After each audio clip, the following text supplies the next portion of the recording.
کہ جناب حضرت مولا کائنات حضرت امیر المومنین علی کرم اللہ وجہ کی شان رجب کے ساتھ کس طرح سے جڑی ہے، یہ ولادت کا کیا ماجرا ہے؟ نحمد و نصلی علی رسولہ الکریم، اما بعد، بسم اللہ الرحمن الرحیم۔ ویس ربانی صاحب، سب سے پہلے تو 13 رجب المرجب ان بابرکت ساعتوں میں ہم مولا کائنات امیر المؤمنین امام المتقین یعصوب المسلمین اخی رسول زوج بطول حضرت سیدنا امیر المؤمنین علی ابن ابی طالب رضی اللہ تعالی عنہما وکرم اللہ وجہ الکریم کی ولادت کی آپ کو اور آپ کے توسط سے سننے والوں کو مبارکباد پیش کرتے ہیں۔ اللہ رب العالمین نے اس نظام کائنات کو چلانے کے لیے ہر دور میں ایسے لوگوں کو بھیجا ہے کہ جنہوں نے کائنات کے نظام کو بدلا ہے۔ آقا کریم صلی اللہ علیہ وسلم کی ولادت کا جشن پوری دنیا میں کیوں منایا جاتا ہے؟ اس لیے کہ ظلمت کو، شرک کو، ان تمام چیزوں کو نبی علیہ السلام نے ختم فرمایا اور بالخصوص جزیرہ نما عرب سے ختم کیا۔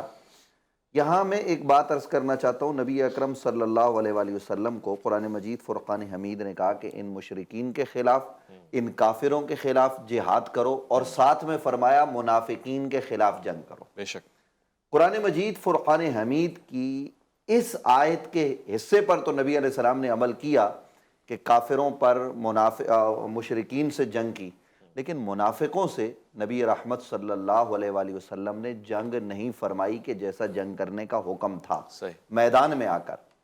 تو وہ جنگ حضرت مولا کائنات امیر المومنین علی ابن ابی طالب کرم اللہ وجہ الکریم نے فرمائی ہے، اور اس جنگ نیروان کا تذکرہ آپ کو جا بجا ملے گا کہ منافقین کے سر جو ہے نا وہ حضرت علی ابن ابی طالب نے کاٹے ہیں۔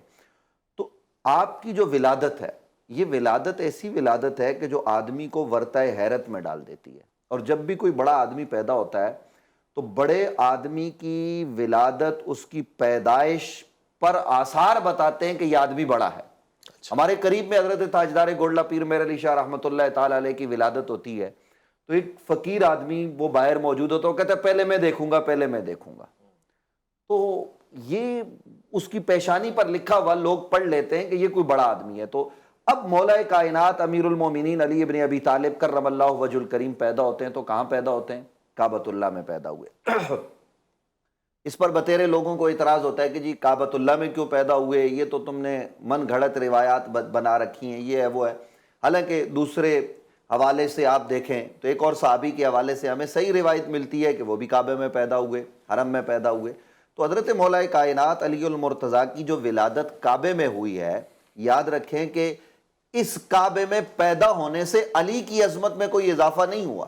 کعبہ کس جگہ کا نام ہے؟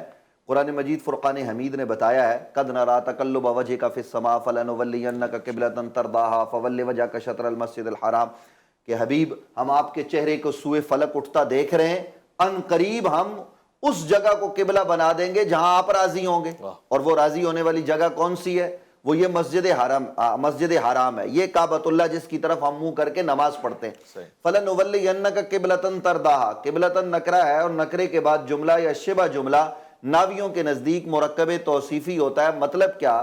مطلب یہ ہے کہ نبی علیہ السلام اگر جس جگہ ٹھوکر مار دیں، اللہ اس نیت کے ساتھ ٹھوکر ماریں کہ یہ قبلہ بن جائے، اللہ اس جگہ کو کعبہ بنا دے۔ تو حضرت مولا کائنات علی المرتضیٰ کرم اللہ وجہ الکریم جو کعبے میں پیدا ہوئے، بتانا یہ مقصود تھا کہ اس کو ہم نے اپنا گھر دیا ہے، اور اس گھر میں پیدا ہونے کے بعد بھی حضرت مولا کائنات نے آنکھیں نہیں کھولی، بلکہ ان کی آنکھیں بند ہیں۔ اور جب نبی اکرم صلی اللہ علیہ وسلم مبارکباد دینے کے لیے چچا کے یہاں تشریف لے گئے تو مبارک دی، تو انہوں نے کہا مبارک تو دے رہے ہو، لیکن ہمارا بچہ جو پیدا ہوا ہے وہ ایسا ہے کہ وہ سنتا بھی نہیں ہے، بولتا بھی نہیں ہے، دیکھتا بھی نہیں ہے۔ تو حضور علیہ السلام نے کہا کہ لاؤ۔ حضرت مولا کائنات ظاہر ہے کپڑے میں لپٹے ہوئے تھے، تو نبی علیہ السلام کے ہاتھوں پر جب وہ آئے تو لمس ید مصطفیٰ سے حضرت مولا نے آنکھیں کھول کر چہرہ مصطفیٰ کو دیکھنا شروع کر دیا، اور نبی علیہ السلام نے اپنا لعاب ان کے منہ میں ڈال کر ان کو گٹی عطا فرمائی ہے۔